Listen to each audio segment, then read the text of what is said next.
Saudara, yang dibutuhkan sekarang ini sekolah yang bukan hanya memenuhi pikiran siswa dengan ilmu pengetahuan, sains, dan nilai-nilai akademis.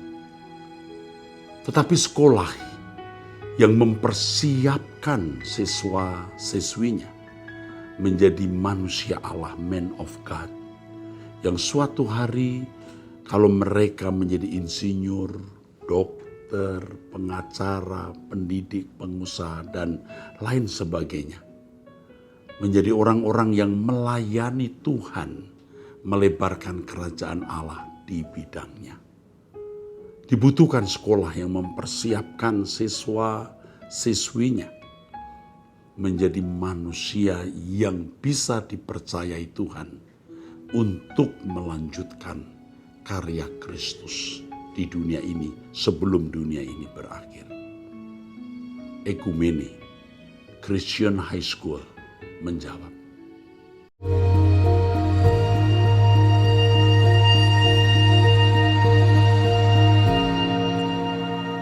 Shalom saudara, kita kembali mengikuti ABAM, ini episode 564. Pertama dari wanita usia 35 tahun sudah menikah, ibu rumah tangga. Salam Pak Eras yang saya hormati, saya setiap hari mengikuti doa pagi, doa puasa, dan khotbah-khotbah Bapak di Truth ID. Sungguh saya sangat terberkati. Level dan bobot khotbah Bapak sangat berbeda dari yang pernah saya dengar.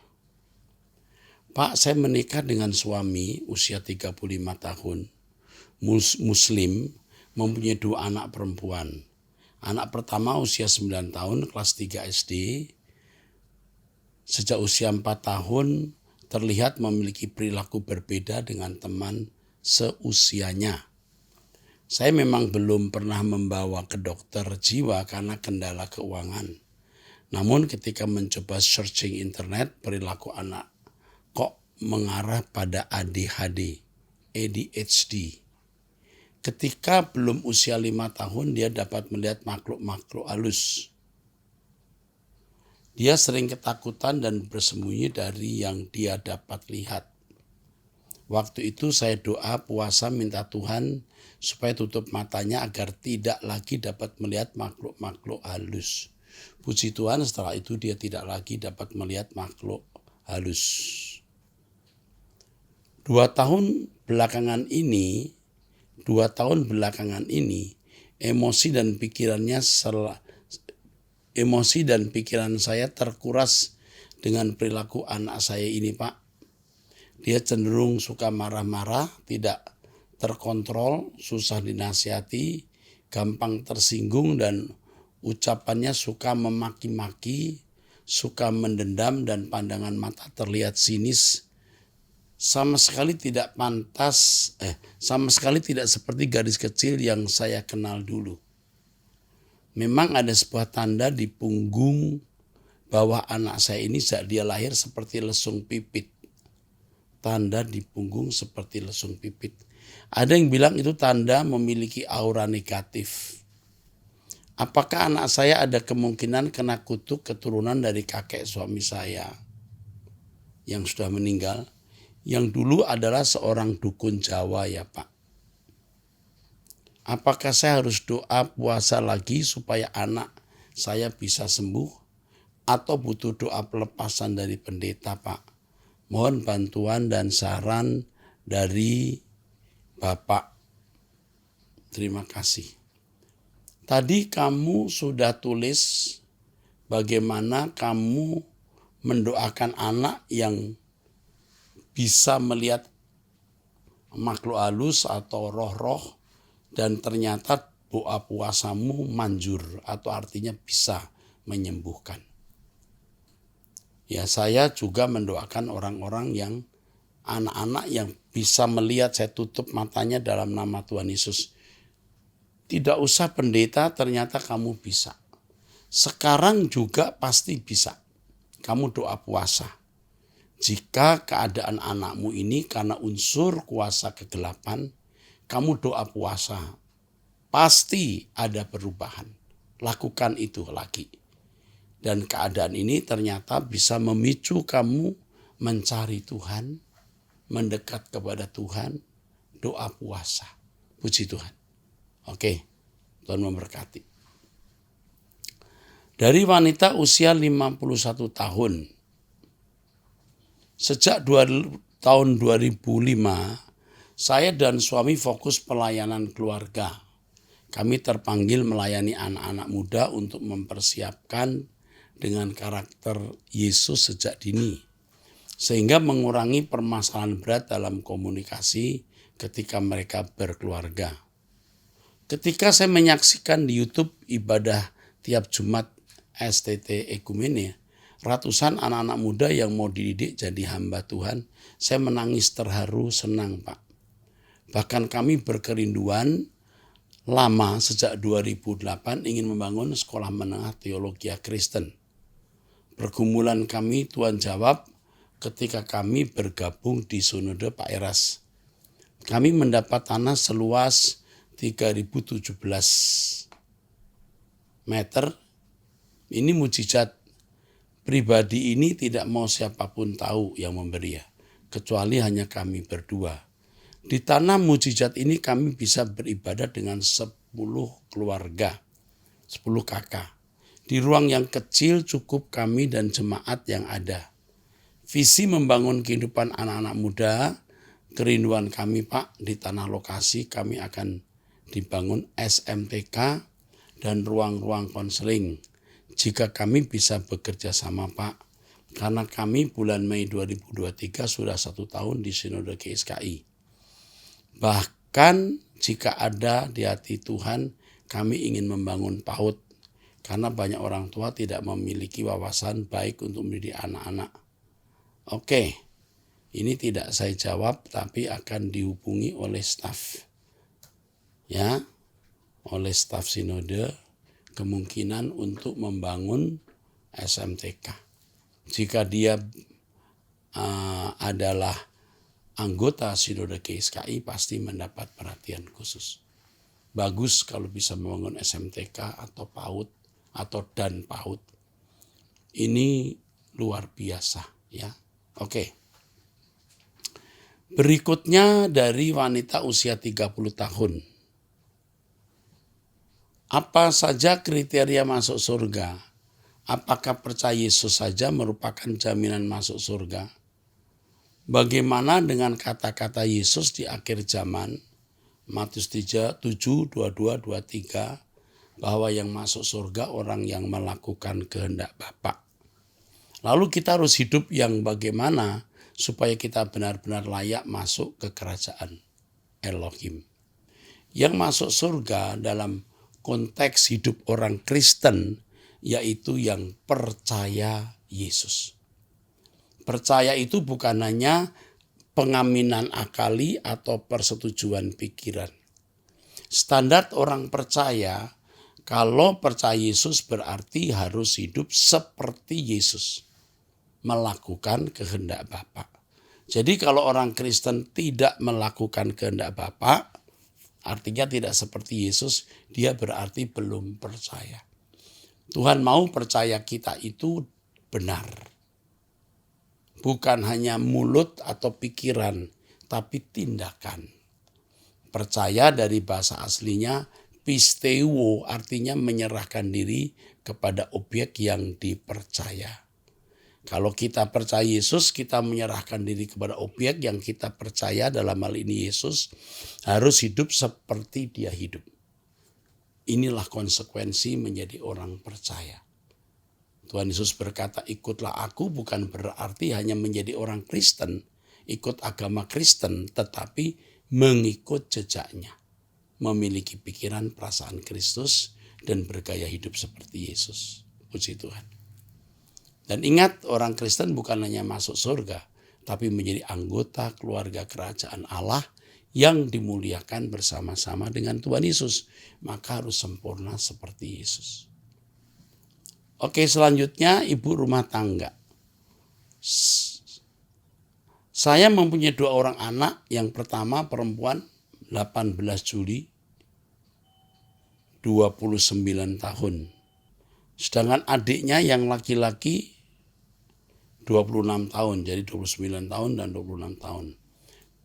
Anak dua-duanya rajin beribadah, cuman yang dengar-dengaran anak yang laki. Sedangkan anak yang perempuan kurang baik, perilaku, mulut, dan agak egois. Saya dan papanya sudah mengkhawatirkan mengenai pasangan hidupnya. Sekian, terima kasih atas jawaban Pak Pendeta. Papanya, yaitu suami saya, juga sedang pemulihan stroke tangan dan kaki kanan. Ibu punya masalah bertumpuk ya. Tetapi begini Bu, saya sering mengatakan dan ini sudah saya buktikan, mengalahkan masalah dengan kesucian hidup. Ibu hidup suci, bergaul atau berjalan dengan Allah, maka pasti Tuhan akan memberi pertolongan. Buktikan itu Bu. Masalah ibu rumit, tetapi kalau ibu hidup suci, berjalan dengan Roh Kudus, ibu akan dipimpin Roh Kudus. Apa yang ibu harus katakan kepada anak perempuan ibu yang berperilaku kurang baik ini? Ingat ya Bu, jangan banyak bicara. Bicaralah pada waktu yang tepat, di tempat yang tepat, dengan cara yang tepat. Dan Roh Kudus akan menolong. Pokoknya yang penting, ibu harus bergaul dengan Roh Kudus, minta pimpinan Roh Kudus menghadapi kasus anak ibu ini, dan di luar kemampuan ibu, Tuhan yang akan menolong. Ya, ini ibu punya masalah anak, masalah suami, tapi tidak ada yang mustahil bagi Tuhan.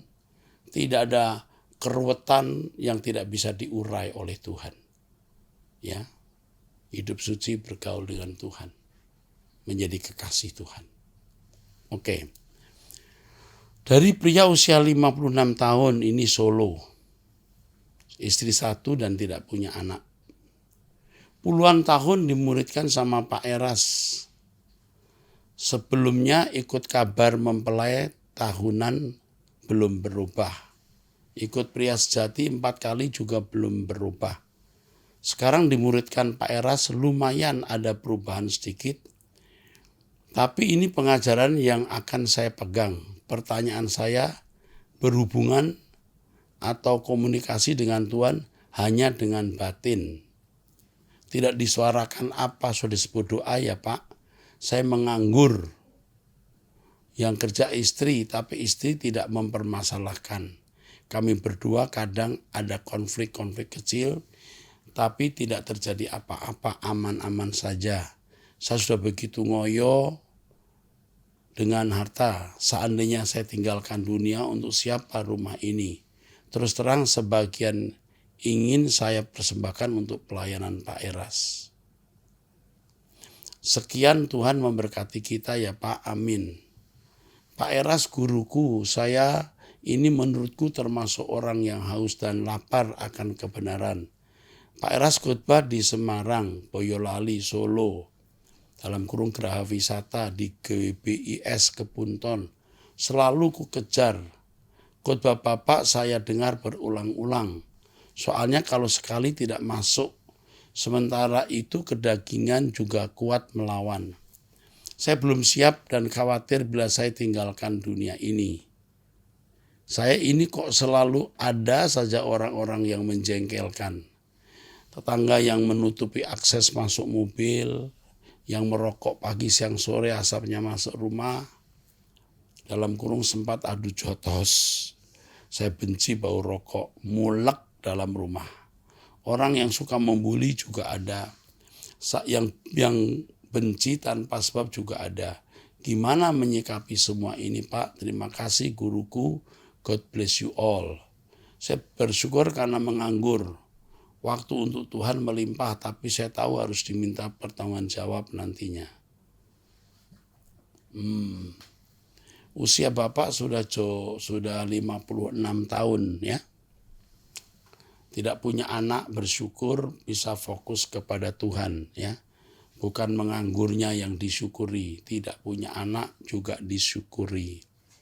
Bapak orang yang diberi Tuhan ruangan besar untuk mencari Dia. Ya. Hidup ini singkat Pak, mau sukses, mau hebat bagaimana. Yang penting bagaimana nasib kekal kita nanti. Dan Bapak sudah mengerti ini, puji Tuhan. Sekarang ngoyolah mencari Tuhan. Bapak sudah ngoyo dengan harta, sekarang ngoyo mencari Tuhan. Ya. Sebisanya Bapak punya kegiatan, jangan tidak bekerja. Dengan kegiatan walaupun itu bukan bekerja, dalam arti bekerja sebagai pegawai, entah dagang, entah apa, supaya kita memiliki aktivitas. Pikiran kita tidak nganggur. Ya, kalau pikiran tidak diaktifkan nanti akan menjadi cepat layu, tua. Ya. Kurang dinamika. Ya. Tetaplah bersama dengan saya, doa pagi, mendengarkan Truth ID ya, supaya bertumbuh. Karena Bapak walaupun usia 56, tapi Bapak belum dewasa sekali, belum matang. Masih jengkel, malah saya sempat adu jotos, entah kapan adu jotosnya ini. Merasa terganggu dengan orang-orang yang menjengkelkan, yang merugikan. Mestinya umur 56 tahun sudah tidak begini. Bertumbuhlah Pak, ya. Banyak diam, tidak banyak bicara. Jangan suka komentar atas apa yang terjadi dalam hidup saudara. Bersyukur Bapak punya istri sabar dan melayani Bapak dengan baik. Kasihani, belas kasihani, sayangi istri, dan bersamalah pulang bareng ke langit baru, bumi baru. Sekali lagi, Bapak harus bertumbuh dewasa, jangan tidak dewasa ya. Emosinya harus dikendalikan atau dikontrol. Tuhan memberkati. Oke, dari seorang pria usia 42 tahun sudah cerai. Salam, saya mau bertanya, saya Kristen dan menikah dengan wanita Muslim tahun 2008. Tapi dia ikut Kristen dan pernikahan diberkati di gereja. Dan di tahun 2013 saya diceraikan istri saya karena istri saya ternyata sudah dekat dengan laki-laki lain dan sudah hamil. Tapi saya tetap tidak mau untuk bercerai dan saya maafkan. Tetapi dia tetap gugat cerai dan saya dapat panggilan dari pengadilan dan akhirnya setelah mengikuti proses sudah resmi cerai 2013. Pertanyaan saya, apakah saya boleh menikah lagi atau tidak boleh? Maaf, apa mantan istri saya misal sudah meninggal, saya boleh menikah lagi? Minta tolong untuk dijawab, karena sudah 10 tahun saya nggak berani ambil keputusan. Pertanyaan pertama, kamu punya anak tidak? Ya, punya anak tidak? Apakah boleh menikah atau tidak? Jawabannya hanya di Tuhan. Kondisimu sudah bebas, tetapi harus tanya Tuhan. Jika Tuhan mengendaki menikah, menikahlah. Jika tidak, jangan menikah. Jadi kamu yang harus bertanya kepada Tuhan. Tuhan pasti menjawab. Ya. Pasti Tuhan menjawab. Tidak mungkin Tuhan tidak menjawab. Ya, puji Tuhan. Itu jawaban saya. Tanya Tuhan. Apakah ada kemungkinan? Ada.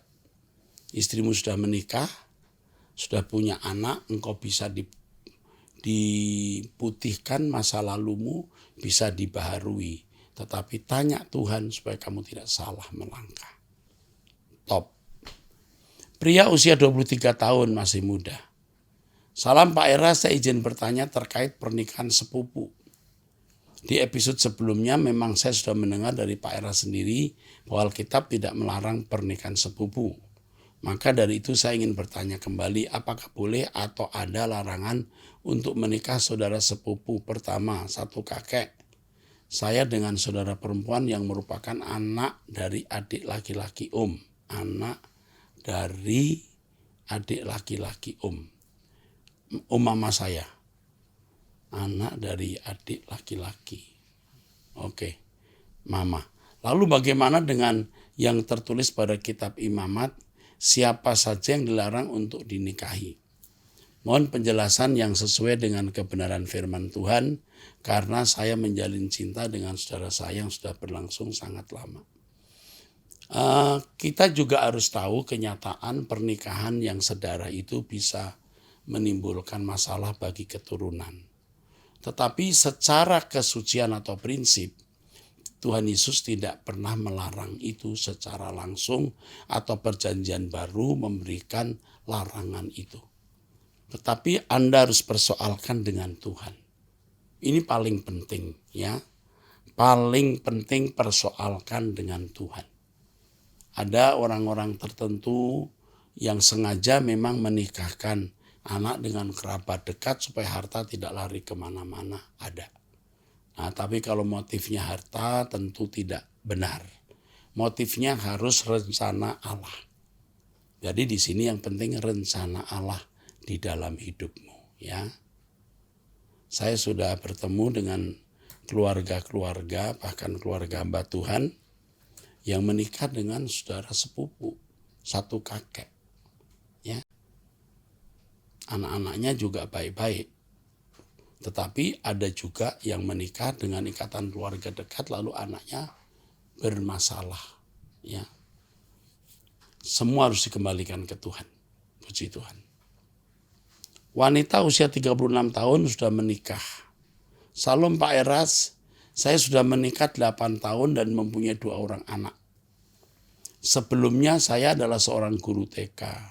Tapi sejak anak pertama saya lahir, saya dan suami sepakat untuk saya berhenti dari pekerjaan saya agar fokus mengurus anak dan keluarga kecil saya.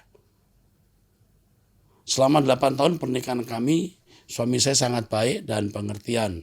Suami juga penuh kasih dalam menegur saya jika saya melakukan kesalahan.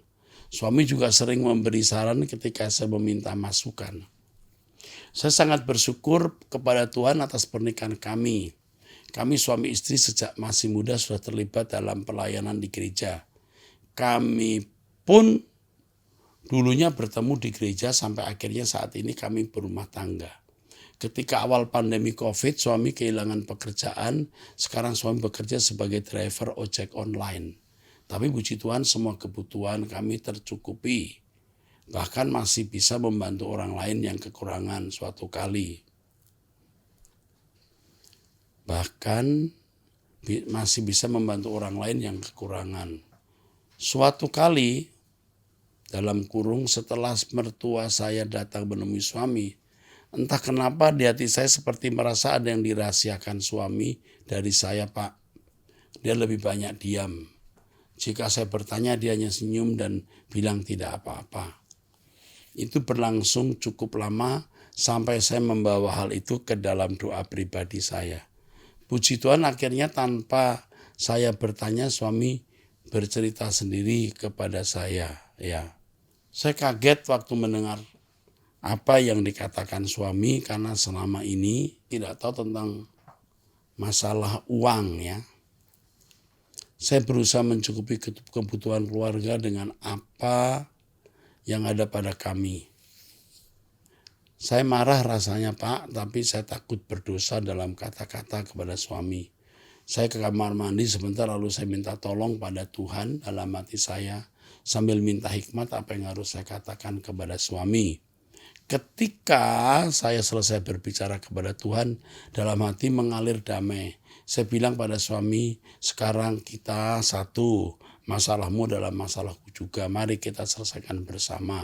Akhirnya kami meminta waktu untuk bisa membayar hutang kami dan kami diberi waktu. Kami berencana buka usaha kuliner, kami mohon topangan doa dari Pak Eras untuk usaha kami.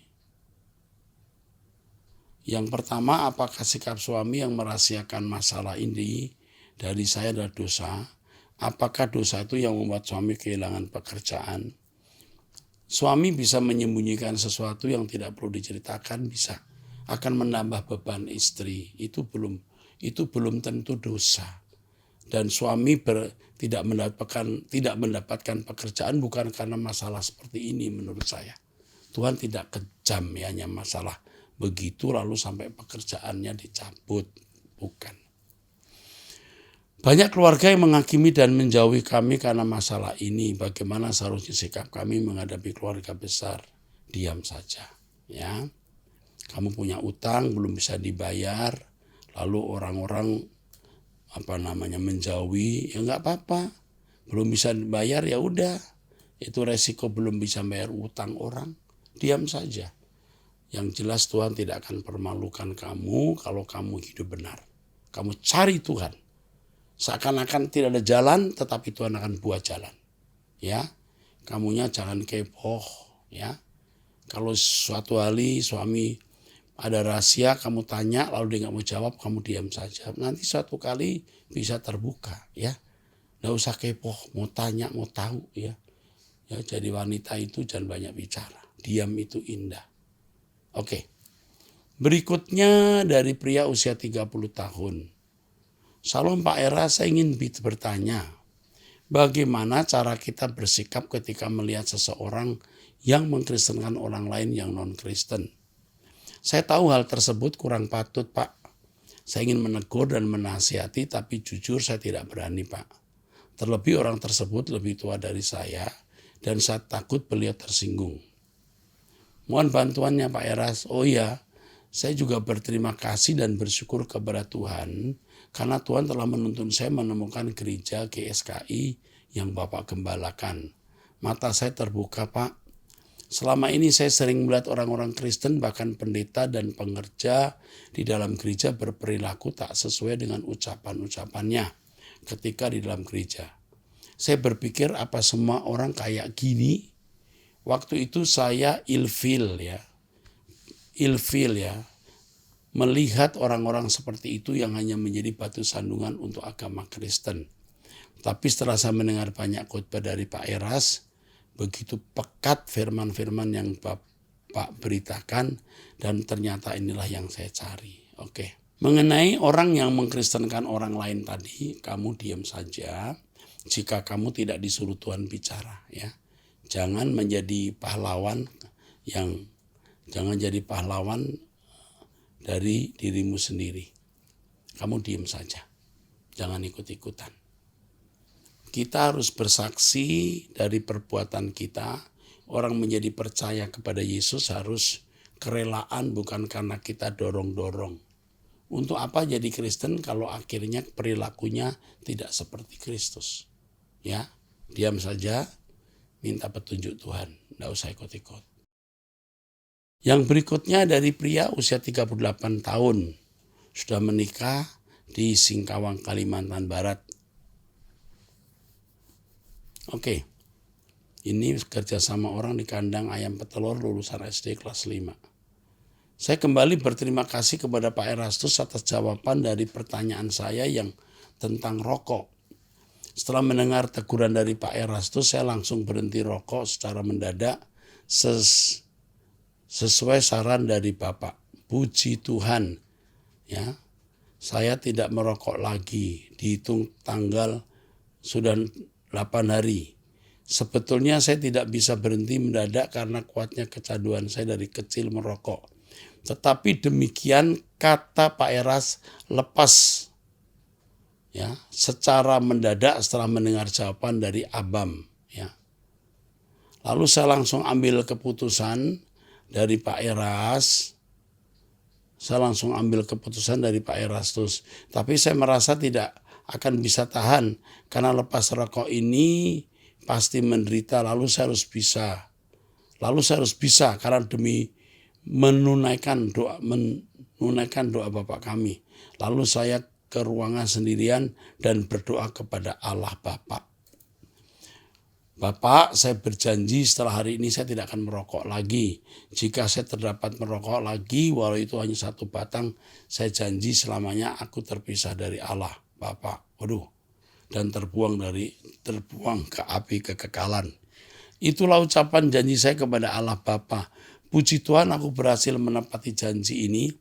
Tetapi saya juga minta dukungan dari Tuhan Yesus serta pimpinan Roh Kudus. Akhirnya aku tidak lagi terikat oleh rokok lagi. Saya bisa lewati penderitaan candu ini karena janji ini yang bukan main-main. Tapi kami suami istri mau bertanya kepada Pak Erastus yang terhormat. Kami mau tanya lagi yang kedua kalinya soal kehidupan kami setiap hari. Bertekun dan sungguh-sungguh mau hidup kudus, sempurna seperti Bapak. Kami fokus terus untuk mengejar cita-cita hal kekekalan, sebab mumpung masih hidup di bumi ini. Setiap hari dengar khotbah suara kebenaran dan istri saya harus ikuti wanita surgawi. Sekarang sudah bagian 17. Kalau saya udah tamat khotbah tentang doa Bapak kami, dan sekarang saya lagi dengar khotbah tentang setan. Sekarang sudah ke bagian 6. Luar biasa khotbah ini membuat saya mengenali setan bermanuver lewat yang ringan-ringan. Terima kasih Pak Erastus. Ini yang saya mau tanya Pak Erastus ya. Ini yang saya mau tanya Pak Erastus. Coba mana yang mau ditanyakan? Selama ini saya baru sadar bahwa saya terasa aneh dan merasa tidak ada masalah dalam persoalan hidup, Pak. Padahal kami sangat membutuhkan persoalan hidup. Wow. Dan kami seharusnya membutuhkan pencobaan, pengujian di bumi ini supaya kami dimurnikan seperti emas. Tetapi beberapa minggu ini kami merasa aman-aman, tenang-tenang saja. Saya potong di sini ya. Kalau kamu tidak punya masalah, kamu harus cari masalah orang. Artinya menolong orang lain yang punya masalah, memberitakan kebenaran, ya, menolong sesama. Tuhan membuat kita tidak bermasalah supaya kita memikul masalah orang. Ingat ini. Menurut Pak Erastus, ini harus bagaimana Pak? Saya takut ada sesuatu yang tidak beres. Ini pertanyaan yang kami butuhkan Pak. Dan ini juga kami mau tanya Pak Erastus. Oke, yang tadi udah jelas ya. Kalau tidak punya persoalan berarti Tuhan suruh kita memikul persoalan orang. Siapa itu? Pasti ada di sekitarmu. Ya. Nah pertanyaan kedua. Soal anak saya laki-laki umur 11 tahun yang berkebutuhan khusus. Bolehkah dibaptis di tempat sekolahnya? Tetapi beragama Katolik di Malang, Jawa Timur. Emang anak saya udah lama di sana sekolah. Kami demi masa depan anak ini dibimbing di situ. Dia hiperaktif, jadi tidak mungkin anak ini bisa diajarkan oleh guru umum. Maka kami titipkan di sana, di Yayasan Katolik untuk anak-anak berkebutuhan khusus. Sebetulnya guru yayasan itu tanya kami, guru itu tanya apakah anak Anda bernama ini, ada surat baptis. Kami jawab tidak punya dan belum dibaptis. Sekarang kami tanya apakah boleh anak kami dibaptis di gereja Katolik. Sebenarnya jangan dibaptis dulu karena anak kalau belum punya pengertian mengenai pertobatan, meninggalkan manusia lama dan hidup dalam hidup yang baru itu belum bisa. Jadi ditunda sampai anak itu punya pengertian. Apa itu pertobatan, apa itu dibaptis. Baptisan itu lambang kematian, kesediaan meninggalkan cara hidup yang lama, yang salah, masuk ke cara hidup yang baru. Baptisan itu komitmen untuk hidup baru sebenarnya. Ya, baik saudaraku, itulah episode 564. Kita akan mengikuti episode yang akan datang 565. Sampai jumpa, Tuhan memberkati.